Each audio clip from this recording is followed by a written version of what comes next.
The Consulting Success podcast is powered by the Clarity Coaching Program. If you'd like to work directly with the Consulting Success team and receive personal coaching and support to optimize and grow your consulting business, marketing, and revenue, visit consultingsuccess.com to find out more and apply. Welcome to the Consulting Success Podcast. I'm your host, Michael Zapersky. In this podcast, we'll dive deep into the world of elite consultants, where you'll learn the strategies, tactics, and mindset to grow a highly profitable and successful consulting business. Welcome back to another episode of the Consulting Success Podcast. Today on the show, Michael is joined by Liz Wiseman. Liz is a prolific author best known for her impactful book, Multipliers. But she's also penned several other noteworthy titles that have made waves in the business and management spheres. She's collaborated with premier brands such as Nike, Salesforce, 3M, and Target throughout her career. Now, as you'll discover, Liz faced initial challenges in creating a successful consulting practice and compelling offer after her 17-year tenure at Oracle. And if you're struggling to find your compelling offer and go from 6 to 7 figures in your consulting business, we can help. You don't have to go through it alone. If you'd like to work directly with a consulting success team and receive personal coaching and support to optimize and grow your consulting business, marketing, and revenue, visit consultingsuccess.com to learn more and apply today. Okay, now let me tell you a little bit more about Liz. In her work with companies like Apple, Disney, Facebook, Google, Microsoft, and Twitter, she has helped transform leadership cultures and taught hundreds of leaders to tap into the true potential of their teams, thereby increasing capacity and productivity within their organizations. And as you're listening to today's episode with Liz, there's a few things I want you to focus in on. One is how to leverage a book to win new customers, a counterintuitive way to become a better leader, a strategy Liz uses to help you inspire your employees, a secret weapon to turn you into a better communicator and leader, how, as a leader, you can go from a diminisher to a multiplier, how to develop a productized service, and why you should avoid the trap of faux questioning. Without further ado, let's jump right into today's wonderful episode with Liz Wiseman. Enjoy. Liz, welcome. Oh, Michael, it's good to be here. And I've heard you talk on other podcasts or just publicly that your experience at Oracle was a positive one. You learned a lot from it. But I'm wondering, what was maybe one thing that big company experience didn't prepare you for or didn't kind of give you that you realized when you started your own company? Oh, it did not prepare me to be a solo decision maker. And I remember when I left Oracle and I wanted to start a consulting practice, and my plan was to hang up a shingle, as they say, and say, hey, I'm available to do this kind of work. And I remember creating a website. And it was a basic website, probably like a lot of consultants have when they start out. And I'm choosing colors. And I remember stopping and thinking, okay, who do I need to ask for permission to use this shade of blue? And it was this knee-jerk reaction of, oh, I am not empowered to make brand decisions. I had worked for a large corporation that you didn't change Oracle Red because you liked it a little bluer or pinker, like there was Oracle Red. And I remember feeling kind of disabled to make some of those decisions because I had been so used to collaborating or going like to the approved source for things. And so I struggled initially, like, oh, wait a minute, I guess I'm the decision maker. And that was something I was ill prepared for at first. I think like deep down inside, I just channeled my inner bossy, know-it-all, I've got this. It was hard at first to have all the responsibility, all the decision rights on everything. Right. Do you think that causes analysis paralysis for people where now, because you are the decision maker for pretty much everything, especially at the early stages, that you tend to overthink or procrastinate or just spend too much time on little things that may not necessarily move the business forward?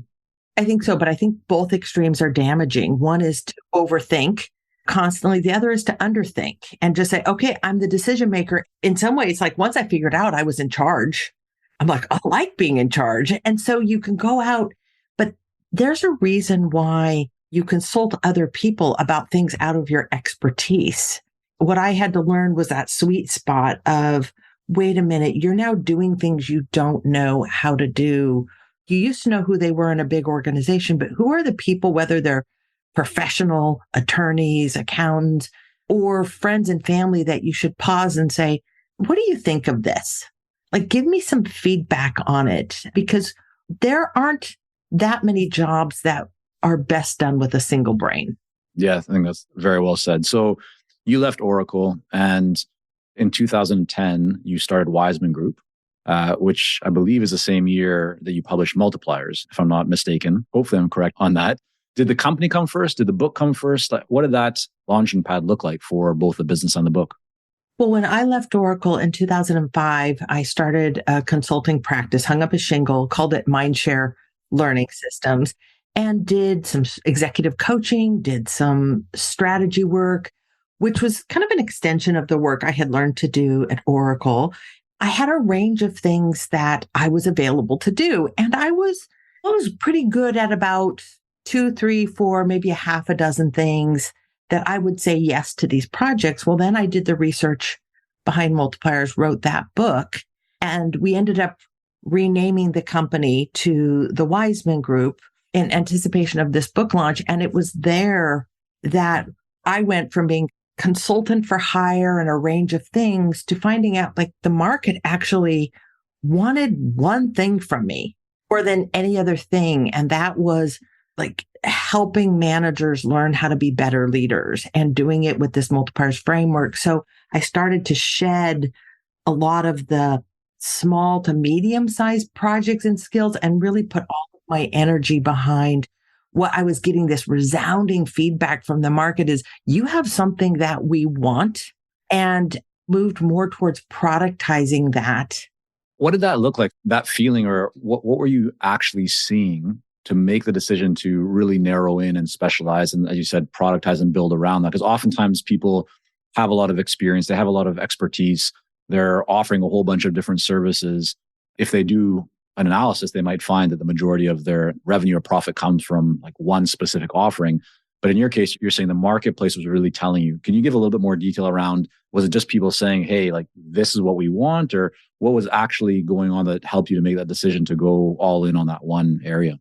The book was getting traction. And when I wrote this book, I hoped that more than a couple dozen people would read the book. I'm like, gee, I hope someone other than my mom reads this book. And I had a sense that people, tech executives and managers and corporate leaders, would appreciate the book. So I figured it would get some traction in Silicon Valley, where I have like lived and worked the majority of my life. But then it started to get traction like in healthcare, and people from healthcare and doctors were calling. And I'm like, I don't know a thing about healthcare. And then school systems are calling, and then hospitality companies and manufacturing, and not just in the US. And so I'm finding that the idea was resonating around the world.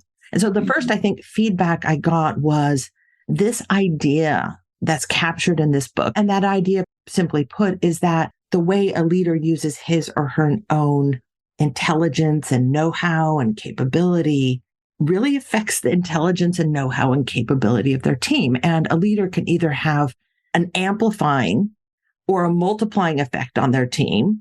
They're leaders who deeply use people's intelligence, and people get smarter and more capable around them. Or a leader can have a diminishing effect, and that there are a lot of people who are having a diminishing effect, totally unaware of this. And I call them the accidental diminishers. Well, the idea just started to get traction. So the book is now not just having that initial success from its launch, but it's, what did HarperCollins called it? They would refer to it as the little book that could. It just kept getting momentum. Were you finding that it was getting more momentum even without you working as hard or trying to so you weren't necessarily pushing it, but it was pulling, or it was creating results even without your direct support and ongoing promotion of the book? Absolutely. And then this is probably because I was raised at Oracle. Like, I'm someone who knows how to push a boulder up a hill. You know, I've got a pretty strong work ethic and definitely a can-do, make things happen work approach. So I'm like, okay, you know what? Let me get a book written. Let me get a book contract. Let me make that happen. And then suddenly I'm finding that I'm not having to effort things. And I remember when people would come to me and say, I read your book, Multipliers. And I'm like, no, you didn't. because I don't know you. Like, how is it that you've read the book and you're not an Oracle alumni or someone I coached or someone that came from a company like Apple or SAP that I had done a lot of work at? I'm like, we're not related. So how is it that you know about this book? Because I had, of course, made all my friends and family read the book.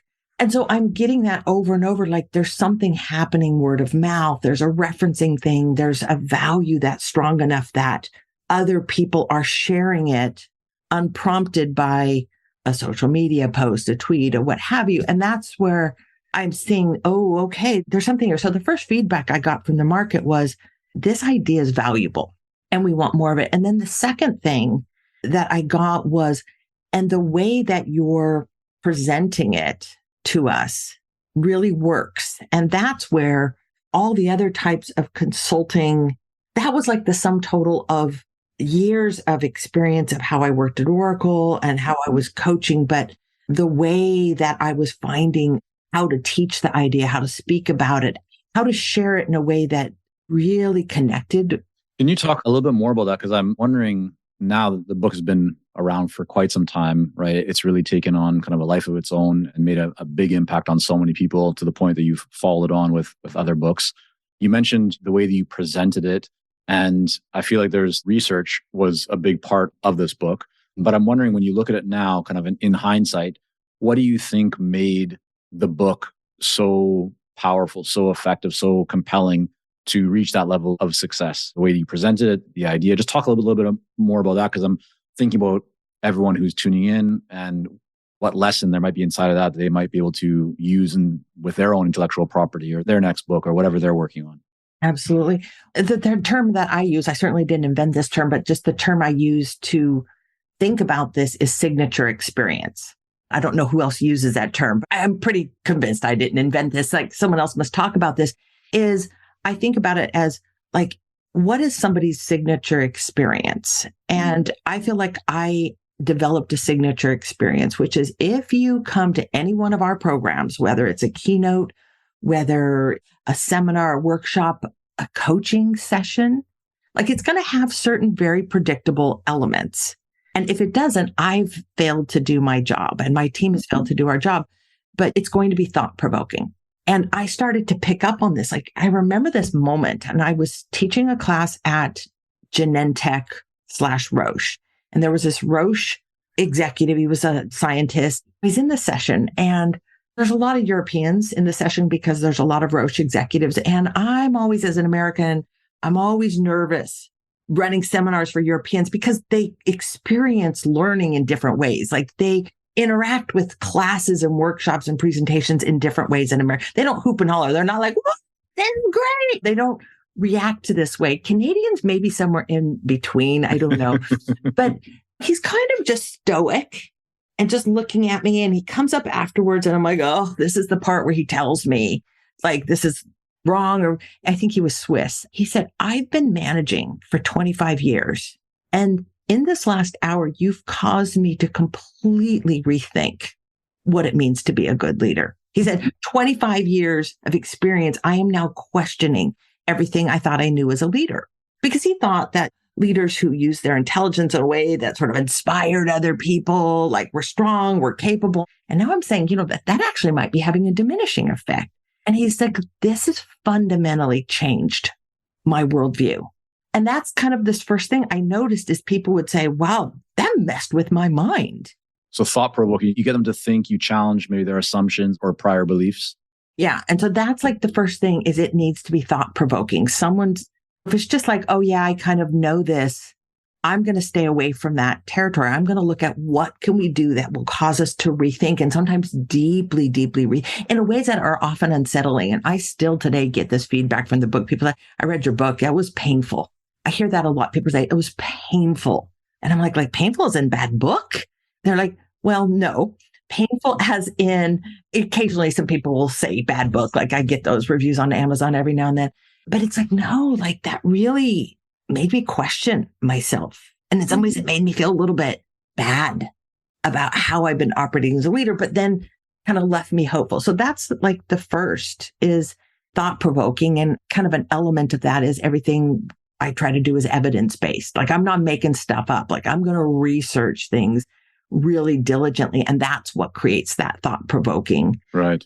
The second thing is relevant to practical. It's like everyone should walk away with something very specific. And this has become part of this signature. And I hear it over and over. People are like, wow, that messed with my mind. But I felt like I walked away knowing exactly what I needed to go do. I call it top and tail. So it's like you kind of like top level thinking, but then like something very specific on the ground. And then the third part of that signature experience is like fun and funny. And if people aren't having fun, we shouldn't be doing it. And I really have this deep belief that when learning is lighthearted, we actually can open ourselves up to like deep learning. I found it very interesting as you're explaining these three things, because as I think to my time reading Multipliers, I got those three things. A lot of elements of, whoa, like you're provoking my thoughts. Like I didn't know that, or kind of challenging my prior beliefs or views. It was light in the sense that it was easy to read. It wasn't like a dry textbook or too heavy with research or data. The research and data was there. There was a lot of very practical, easy to implement, like clear, okay, I know I want to test this. I've already been using it, right? So I see that. I appreciate you kind of breaking that down, because now I have a different perspective on that. I think that'll be very applicable for many people. You talk about research, obviously, is very important to all of your work, and especially this book. Many people see the value in doing research, but they don't feel like they have the time to do research. Take me back to that point where you're running this other consulting business that you had. You're working with clients. You're doing a whole bunch of research. I know you had a research associate or assistant, Greg McEwen, who's gone on to do a whole bunch of stuff as well. How would you kind of counsel or advise somebody who is busy with life and busy with business, but they want to work on a book, or they want to just dive deeper into research, but they may not feel like they have the time to really do thoughtful research? What have you learned around that, and what might you suggest? I err towards do the research. And I think I do it. To me, it's a lazy strategy. I know a lot of people look at that and go, wow, rigorous research. I don't have time for that. I don't have the energy for that. And I look at it as, I don't have the energy to not do that. Tell me, what do you mean? And I've done rigorous research for all my books that usually involves the shorter end, like 3 months of intensive research, and then 3 months of sense making and analysis in that research, and then probably another 3+ months of model building. That can be even longer than that. So that's a huge time investment. And nobody pays you to do this. Like it's all self-funded. But I look at that and go, I would much rather invest my time doing that and then come out of it confident in the product. And so when you're standing in front of a group of people and someone says, no, I don't think so. Like the world doesn't work this way. You can sit back and listen and hear their point of view and help them move forward from that point of view without getting defensive. Because I look at them and go, man, you can sling any arrows you want at me and my work. And I just don't worry, because I'm like, the evidence doesn't lie. It doesn't make it. I didn't make this up. Like this is really how people think and work. This is really what leaders do, have a diminishing effect. So when somebody's getting really defensive, I don't have a panic moment. And to me, like once you stand on a platform of truth, then everything else is easy. Waste any cycles trying to like make stuff up or create proof points or extensive case studies, because like we've done that work. It's foundational. And how do you manage your schedule during that time? So whether it's writing Multipliers or any of your other books, are you carving out just time every morning? Are you taking chunks of time out of the business? How are you actually structuring that, or what have you found works best for you? And I know that it's different for different people, but in your case, how do you kind of navigate that? I want to give credit to luck to some of it. So when the first book, Multipliers, a lot of it was luck. And part of it was I happened to just be starting this research as the 2008 global economic crisis was unfolding. And I remember getting the call, SAP was one of them. They're like, hey, Liz, we're going to take our business with you down to zero. And I think it was doing like a couple $100,000 worth of business with that company. And they're like, well, we're not cutting it by a little. We're going to take it to zero. And so I had a lot of client-driven business just dry up, which is a hardship financially, but it was a blessing on the calendar, which is like, great. I'm actually starting this big research project. Now I can devote myself entirely to it. And I was fortunate when I left Oracle, I left with enough of equity position in that company, a nest egg that my husband and I had set aside ample money for this. And so I wasn't in that monthly cycle of No stress around finances at that time. yeah. And I don't need to describe that because everyone knows what that feels like. And so I was able to make like a multi-year investment in something. So I can't give myself a lot of credit other than I probably stayed at Oracle just a tad longer than I should have emotionally. But financially, I wanted to leave when I was in a really strong position to be able to start this company and be able to do the work that I wanted to do. So that's easy to say. It's hard for someone to replicate that. I realize that. But with every subsequent piece of research, this work we do operates very much like a pharmaceutical model. And that's where everyone's like, the drug, how could that possibly cost $50 a pill or $200 for a month's supply with these and people look at the little pill and go, I know it only cost you 25 cents to manufacture that or $12 or what have you. But there's 10 years of R&D work that leads up to that. And a book is very much this way. There's all this unpaid investment in knowledge and IP. And that then gets recovered with workshop fees, et cetera. That a little bit smart about how to manage that and how to recoup that investment and then continue to deliver the value in all the work around the book, then funds the next piece of research. So if I'm hearing you correctly, I mean, during the writing of Multipliers, you had the time because all of a sudden business that you had started to kind of dry up. In more recent books, are you just taking time off? Or are you how do you fit the actual writing of the book in?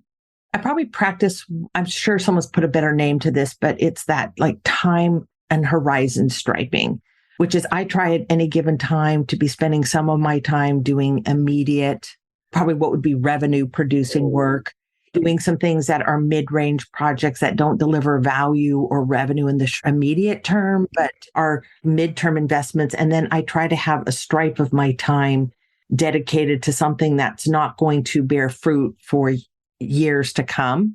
And I try to generally stripe my time that way. And of course, there's a stripe in there for doing work that contributes to your community or a profession that brings revenue, credit, anything like that. I believe very importantly that a big stripe of my time should be spent doing that. But then when I go into book mode, big research project, of course, I realize not everyone listening is involved in book work, but most everyone has something where there's a product they're investing in. We're going to enrich our products and services and make this kind of R&D kind of investment. Then I'll heavily skew it where I'll block out entire days, entire weeks, and we'll leave in little bits for that kind of revenue producing work. Selfish is probably not the right word, but I call it lockdown mode. And I lock down my schedule and I say no to everything that isn't essential short-term, revenue producing work, fulfilling commitments to clients, and everything else is R&D book related. And I just say no to I'd love to have lunch with you, but no, I'd love to be on this. No. That's helpful because I think it's to see that perspective that when you're focused on something very important, it's going to take focused time. You have to say no to a lot of things to give it the time that it needs and the attention that it needs. I want to get into the book in a little bit more detail. There's so much inside of it I think people will really benefit from. One of the kind of the core themes inside of the book is you have multipliers, leaders who amplify the intelligence, kind of support their team. And then you have diminishers, people that kind of drain the intelligence or drain the energy, right, of those around them. And so the multipliers, those leaders that amplify that energy and intelligence and so forth of their team and the team loves to be around, the big ideas behind that is that a multiplier will ask questions of the team. They're not just telling them what to do. Could you just elaborate a little bit more on that, just kind of set the stage for people so they really understand who a multiplier is? And then I want to get into a few questions to try and make this a little bit more specific to the world of consulting. We found that there's a number of things that multipliers and diminishers do very differently. It begins with their core assumption. what they kind of walk in telling themselves when they walk into a meeting or just walk through the threshold of the office and start a day. And that's diminishers tend to be operating from this belief that no one's going to figure it out without me, which means it puts them in this mode of hiring smart people, but then telling them what to do, giving answers, making decisions, micromanaging, getting it done. Like they're very hands-on and prescriptive. They operate primarily from a place of knowledge, certainty, and they direct other people. And I have lots of days where I'm working this way. Like I fall into this pattern a lot, particularly when, I lead an organization that's based on like knowledge and intellectual property. And it's pretty easy to be like, okay, I have answers. Let me tell you what to do. I find that multipliers, they're operating from this belief that, the people that I lead, the people I work with are smart and can figure this out. In essence, a lot of people are familiar, Michael, with this idea of a growth mindset introduced. And this was, I think, Carol's observation about multipliers. She says, oh, yeah, it's like you've taken this concept of growth mindset and looked at what does that look like in the work world? And what does that look like when leaders hold that belief, not about themselves, but about the people they work with? Say like, okay, you know what? I'm capable of learning. I can figure out harder things. I may not have all the answers, but I can figure things out. That's a growth mindset.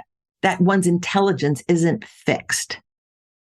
Hey, it's Michael here, and we'll be right back to the podcast. But first, are you ready to grow, scale, and take your consulting business and marketing to the next level? If so, our Clarity Coaching program may be a great fit for you.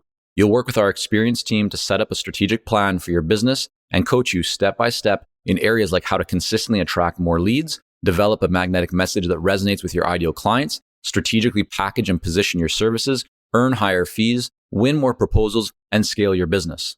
To find out more about Clarity Coaching and apply, go to consultingsuccess.com and click on coaching. And do you find, is this different? Is the application of this idea of asking questions rather than just giving direction, but asking questions as a multiplier would do, is it different based on the size of the company? Let's say in a large organization, you have a lot more people. Maybe you have people that have even more experience. But if you have a smaller company, you have 5 people, you have 10 people, you have whatever that might be. Have you seen anything in the research or just in your own experience and observation and working with clients? Is it different, the application of that in a smaller company? I haven't seen that it's different in a smaller company, but it does pose particular challenges when your company's product is a person's knowledge, which most consulting companies, like that dynamic comes into play. But let me kind of go back to what you said is like the multiplier leaders are leading through inquiry.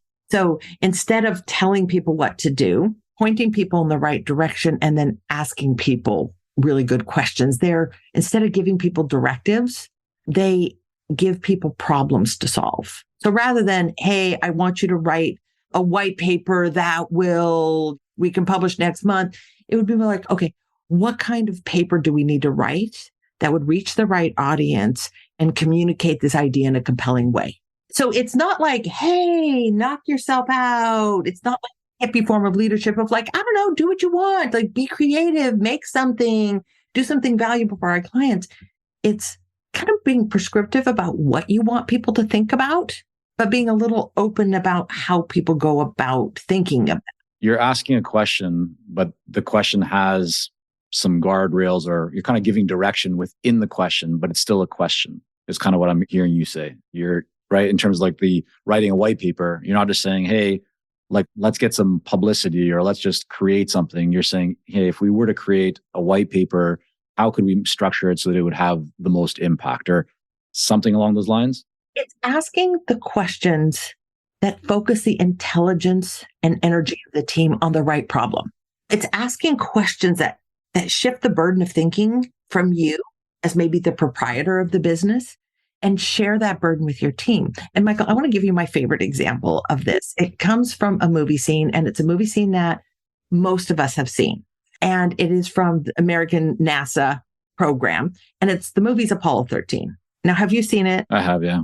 Okay. So there's some really memorable scenes from this movie. And the one that I'm thinking of is like, here's the plot of the movie is NASA's trying to send a manned spaceship up to the moon, and things have gone wrong. And now they're just trying to get the astronauts back to Earth. So lunar landing's not possible. They're trying to get them back. The module, the capsule that they're in is now filling up with poisonous gas. Now, Michael, do you know the scene that I'm talking about? I have a memory of it. Yeah, it's there. And I bet a lot of people listening have a visual memory of this, because here's the scene. So the engineering manager, he calls his team together and he dumps a box full of parts onto a table. And these are parts like a space suit and hoses and a bunch of stuff. And he just dumps this on the table. And what he says is, hey, the guys upstairs have handed us this one and we have to come through because this capsule's filling up with poisonous gas. And he says, we have to find a way to make the hole for this fit into the hole for that using nothing but this. And it's kind of this square peg, round hole kind of problem because these two things don't naturally come together. And he says, okay, let's build a filter. And I think it's such a great visual of what managers can do. It's just like, hey, how do we solve this problem? We didn't create it. How do we solve it with nothing but these resources? And essentially what this engineering manager is doing is giving his team a puzzle to solve. It's like, hey, how do we increase our market share in this space with no new products by the end of the quarter while not having any deterioration in our customer satisfaction in this other segment of our business? How do we do that? So there's lots of guidance built into the question. Liz, so let me ask you this, because one of the advantages that smaller companies have is that they're more nimble. They can move very quickly. What about in the situation where the leader or the owner of the business who does, let's say in this kind of hypothetical situation, they know the most about the market or about the clients or about whatever. How should somebody think about if they know what, let's say they believe they know what needs to be done? How should they think about that in terms of giving direction or guidance to team members? Like they believe they know what they need to do, but yet they're trying to be a multiplier, not a diminisher. Is there ever a time where a leader should say, hey, here's what we need done, or here's what I need you to do. Can you please get that done? Or have you found that even in those situations, it's still not a good idea to do that? And rather, the multiplier leader should always be asking questions. How do you think about that? Here's what I would suggest is that a good leader should try to lead by asking questions as much as possible. I have a little exercise that I like to give people as a challenge, the extreme question challenge. We can come back to that in a moment. But there's a couple places. So I would say push yourself everywhere you can to try to help guide your firm, guide your team by asking good questions rather than give answers. So make that the rule rather than the exception. Now, there are a couple notable exceptions. The first of which, if you've already made up your mind about what you want done and how you want it done, then you should just tell people and not practice like faux participation. Again, I used to complain that my husband on Friday nights would say we'd always take the kids out to dinner. He's like, hey, Liz, where do you want to go for dinner? And I'd be like, well, I was thinking maybe we could go to Chevy's or here, or this. And he was like, yeah, I was thinking maybe Thai food. And I'm like, you already knew it was Thai food before you asked me. But he was trying to be like, I don't know, good husbandly or he knows what his wife does for a living. Like he understands these principles. And so he was practicing faux participation. If you already know you want to go to Thai food, you just say, hey, babe, let's go to Thai food. Because don't insult me with the question. I've done that so many times myself. And one time, one of my kids busted me when I was like walking outside with my young son. It was like, I don't know, probably 8, 9, or 10. And I've got lunch and he and I are going to eat lunch outside. And I'm like, hey, Josh, do you want to eat there at the table or over by the fire pit? And I'm walking to the fire pit to sit down the tray. And he goes, well, Mom, it looks like you've already decided we're eating at the fire pit. Why did you ask? I think it's really easy to get into that trap. Like if you already know it's Thai food, just say, let's go to Thai food. That's helpful. Yeah.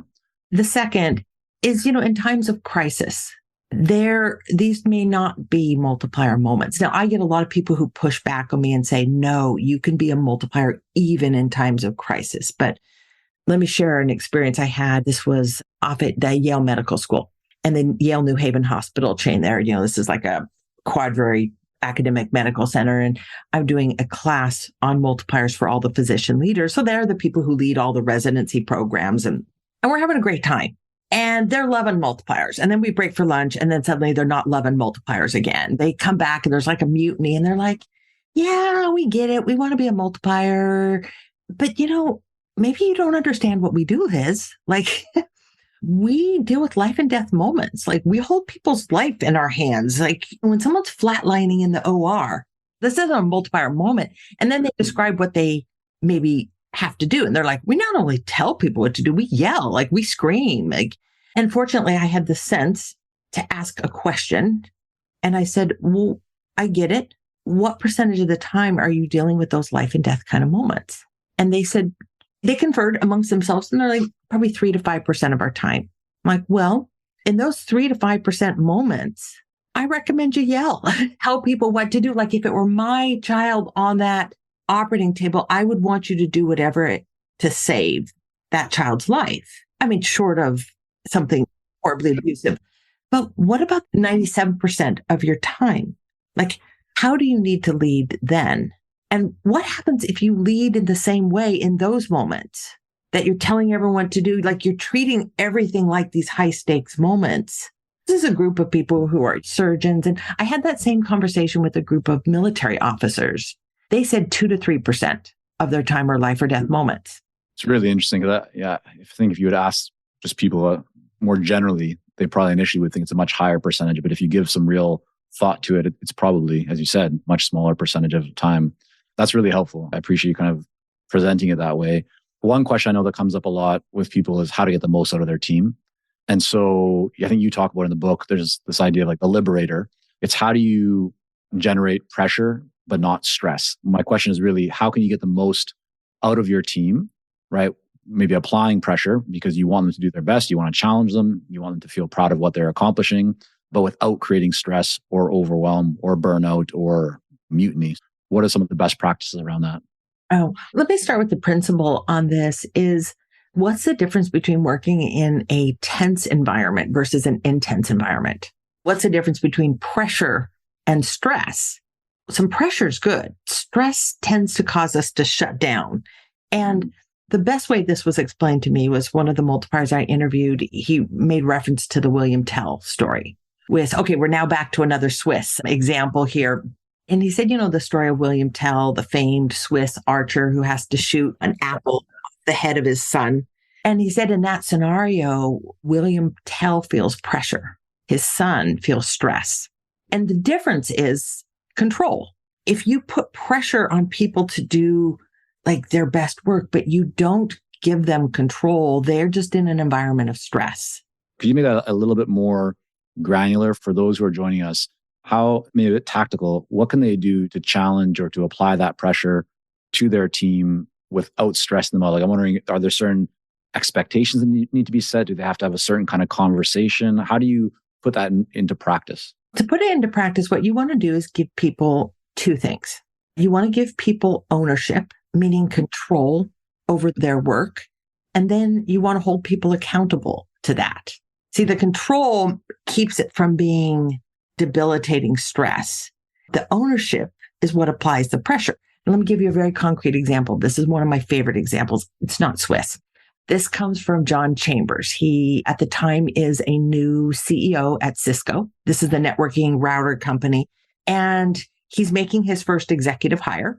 He's hiring a man named Doug. And Doug said to me when Chambers hired him, so Doug's going to run customer support.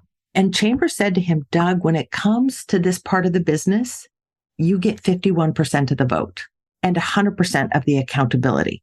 Now, this is the best shorthand I know for giving someone ownership and accountability. Because what he's saying is you get 51% of the vote, meaning you have final decision rights. You're in charge. You get to make the decisions. Like this is yours to be in charge of. You, Doug, not I am in charge. See, a lot of managers tell other people they're in charge, but they don't let go of ownership. It's kind of like, and the metaphor I love to think about is transferring title. When you buy a house, the previous owner has to relinquish title before you can take title of that house. And a lot of bosses don't relinquish title. They never sign away title. They're like, oh, here, you own it, but I own it too. And why is that? They're scared of things going wrong or a non-optimal result, or like what's holding people back from letting go? I think a couple things. One, they're scared that people are going to fail, which means you haven't sized the task right. What do you mean by that? Tell me about that. I would much rather see business owners, and I'm a business owner of a small team too. So I kind of like know this feeling of like, I want someone else to own it. But like in the end, I'm the one who pays the price. I would much rather see people give someone 51% of the vote on something small, like on this report, on this meeting, on this service delivery, on this client interaction, like rather than, hey, welcome to the team, you own it. Right. Like act like an owner. It's like, no, give someone small, something that if they screw it up, like you can recover from this. They can recover. Give someone, like you didn't say, hey, Doug, welcome to Cisco. You get 51% of the vote around here. No, you don't. Give someone something small. And as they prove themselves, let that grow so that you always feel like it's incremental trust being built there. Second is I wouldn't give someone 100% of the ownership. So what was brilliant about what Chambers does is he gives them 51, which means Chambers holds 49, meaning consult me. I've got an opinion on this. Listen to me. Keep me informed. Consult with your colleagues. Play as a team. But in the end, we're going to back you on the decision you make on this. I think the other reason why people don't give people full ownership is they're in this like collaboration mishmash, which is like, hey, we're all going to like be in this together. And I really am not a fan of jointly held ownership. Like I love collaboration, but I want to know of the 5 people working on this project, who owns it. Some people call this one throat to choke, whose neck is on the line. I call this the hungry cats problem, which is like when I say to my kids, okay, kids, whose turn is it this month to feed the cats? Well, we're all going to feed the cats. We love the cats. No, I need one name. Yeah, right. When everybody is in charge of feeding the cats go hungry because someone else is like, oh, I thought they were going to do it. And, give someone like create collaborations, but parse it in a way like, okay, who owns this meeting? People to feel comfortable around this. I mean, so when you're giving somebody more room to make decisions, to take action, it also means that you're introducing maybe the potential for more failure because you're trying things that maybe you yourself aren't as confident about. You're letting them kind of go with it. What do you say to people around that? Should they just welcome and just understand that's part of the process, that you might encounter a little bit more quote unquote kind of failure or learning experiences, and that's going to ultimately make you stronger? Or is there something else they should be thinking about when they're kind of moving through that process? Well, okay. So I'm not a big fan of joint ownership. I think like, man, when people jointly own it, that has to be a proven track record of we can jointly own something. But I'm also not a huge fan of like, make mistakes, fail fast, fail forward. And I don't think that's a great business strategy, actually. Here's what I am a fan of is clear delineation and sizing things right. I think one of the most powerful things you can do as an owner of a business is make it clear where it's okay to make mistakes and where it is not okay. Every organization has their freeways and their playgrounds. The freeways are like, you know what, you make a little mistake here and it's going to have severe consequences. That's what those doctors were talking about, like the 3 to 5% of the moments where it's like, I can't let someone experiment in this moment. I can't let someone debate this. I can't let someone else own it. Like I have to be prescriptive. Like let people know this is a place where we have to get it exactly right. We have to follow procedure. We have a fiduciary responsibility. It has to be done. I might be a bit of a perfectionist and I need you to be a perfectionist. But there are not many organizations where like that's all they do. Most have what I call the playgrounds, which is here's where you can try some things, you can make mistakes, and you can recover from them. Like these are not business ending. They're not career ending. They're not life ending. And these are our playgrounds. And when organizations can separate these, then people are like, okay, now I know where I can fail and recover and where I need to avoid failure at all costs. I really like that distinction. I'm glad you share that because I think it actually gives a bit of like a breath of fresh air, a little bit of room to just relax to once you create that separation or get clear about inside of your business, what is the playground or what areas are the playgrounds and what areas are the highways. I think that just creates so much more opportunity for alignment. Like here's a real practical example of this. I was going through that exercise with the executive team for Banana Republic. And we're in their office in Manhattan, I remember, and we're going through, and I did it with Post-it notes. And this is somewhere where you could do this with your business team. We said, okay, 2 boards, not okay to fail, okay to fail. And we had everyone write their ideas down on Post-it notes. We put it all up there and then we debated it. We're like, well, no, that's actually, you could fail at that and recover. And then we were like, oh, no, you can't fail at that. So we get them all on the right board. It's all this kind of consensus process. And then we step back and look at it. And it was so clear, this theme that emerged, like where it was not okay to fail. And it was so enlightening for people because it was almost like this, because it was kind of one word. I imagine people might be guessing, like, what would that be? Like, where could an organization like that, a clothing retailer, like not fail? And the word was December, holiday. And it was kind of like this biblical decree of like 11 months out of the year, thou mayest change product, try new promotions, do all these kinds of things, but do not screw up holiday. Right. Because a big chunk of their business happens during that period of time. Right. A little change, like introducing some crazy new product line, rearranging stores, changing the website with a new kind of shopping cart. Like, no, like you were not going to scare away our customers at the time when we're bringing in the bulk of our profits and, revenue. And so, of course, it's hugely liberating to the team. Like, oh, we can go back and tell people, like, yeah, you can experiment, but just don't screw up. And now it's probably November and December. But every organization has it. That's the delineation. The other thing is getting the size right. And I don't mean the size of the khakis, like the size of the challenge. And I've really come to see this as one of I think the master skills of good leaders is knowing how to size challenges right, sizing it right for your team. What's the hard thing you're asking people to do? And like, how do you give someone a challenge that's sized right for them? And I'd like to think of this as getting the wave right. Now, it's a story that I share in the book Multipliers, but this comes from my experience as a mother. And, we've got 3 young kids. We're at the beach and our 3-year-old, he's the youngest. This is an accident waiting to happen. There's like a near drowning waiting to happen because this kid is just drawn to the waves. This kid today is a surfer and loves the ocean, but he would just keep going out into the big waves. And I'm trying to keep him to the baby waves and he keeps venturing out and I keep pulling him back in. People are laughing at us. It's like a comedy on the beach. And finally, I'm like, you know what? This kid is not going to learn this from his mom. Like I'm failing at teaching him this. I'm like, he's going to have to learn this one from Mother Nature. I'm looking now for the perfect wave, like the right size wave. And I need a wave that's big enough that it's going to toss him, but not so big that it's going to sweep him out to sea and drown him. And so when that wave comes in, I step back and I just let him kind of toddle into it. And it takes him in. It's tumbling him and I'm close by. And of course, I'm getting some looks from other parents on the beach, which is like, whoa. And my son's getting tumbled around in there. And then, the wave kind of recedes. I pull him up and then he's spitting out sand and a little surprised.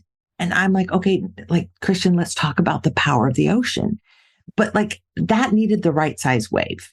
And we do not want to let people just fail spectacularly. But we also need to let people kind of toddle out into a wave that feels a little bit big for them. But like just the way I'm looking for, I need one that creates a teaching moment, but not a life-ending moment. Like I think good leaders are looking for, how do I give people something to own that's just like big enough that it's going to really stretch them, they're going to learn, but not career ending and not business ending for me. And I think just sizing challenges, sizing like how much failure, it's about failure tolerance because people need it to learn, but it can end something. No, I think that's a really good point. Definitely something for everybody to think about. I think one of these things that often, to use the kind of the wave analogy again, just kind of gets swept away, right? It's all kind of gets lumped together. And so spending some time to actually think about that distinction. What size is the right size? How do we test something? What's a playground? What's a highway? How do we kind of look at all those things?